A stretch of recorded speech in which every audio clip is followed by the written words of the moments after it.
السلام علیکم۔ قرآن کریم جو اللہ سبحانہ و تعالیٰ کا کلام ہے، اس کی ہر آیت بہت خوبصورت ہے، لیکن کبھی کبھی انسان کوئی آیت پڑھتا ہے تو انسان کو یہ محسوس ہوتا ہے کہ جیسے اللہ سبحانہ و تعالیٰ ڈائریکٹ مجھ سے بات کر رہے ہیں۔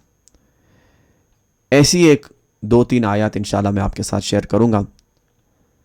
اللہ سبحانہ و تعالیٰ قرآن کریم میں فرماتا ہے، اعوذ باللہ من الشیطان الرجیم، یا ایہا الانسان ما غرک بربک الکریم الذی خلقک فسواک فعدلک فی ای صورت ما شاء رکبک۔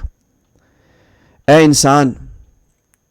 انسان، تجھے کس چیز نے دھوکے میں ڈال دیا ہے اپنے کریم رب کے بارے میں؟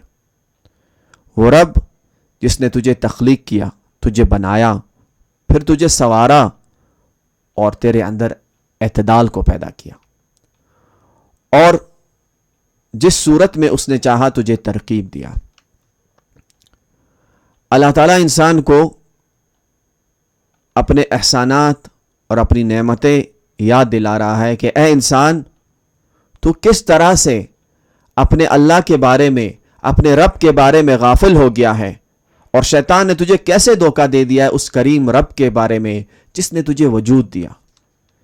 ہمارا وجود ہی نہیں تھا، ہمارا نام و نشان ہی نہیں تھا، اللہ نے ہمیں وجود دیا، اللہ نے ہمیں تخلیق کیا، پھر اللہ نے ہمیں شکل و صورت دی، اللہ نے ہمارے اندر اعتدال کو پیدا کیا، ہمارے جسم کا ہر حصہ، ہماری آنکھوں کو، ہمارے زبان، ہمارے کان، سب کو اعتدال کے ساتھ پیدا کیا، اور اللہ تعالیٰ نے ہمیں زندگی بخشی، اللہ نے ہمیں صورت دی، لیکن ہم اللہ تعالیٰ کے ان احسانات کو بھول جاتے ہیں۔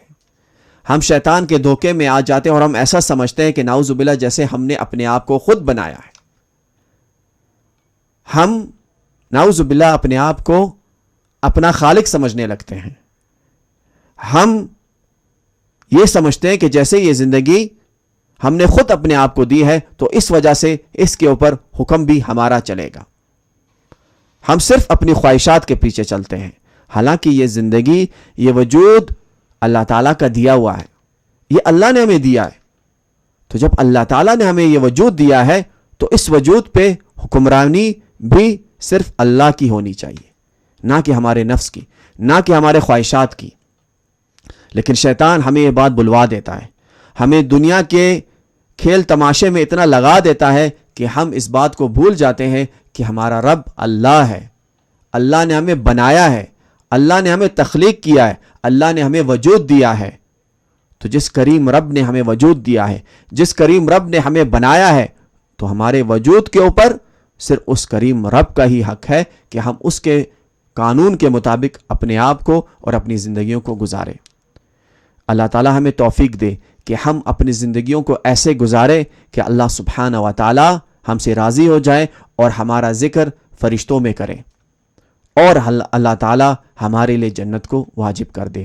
وآخر دعوانا ان الحمد للہ رب العالمین، والسلام علیکم ورحمۃ اللہ وبرکاتہ۔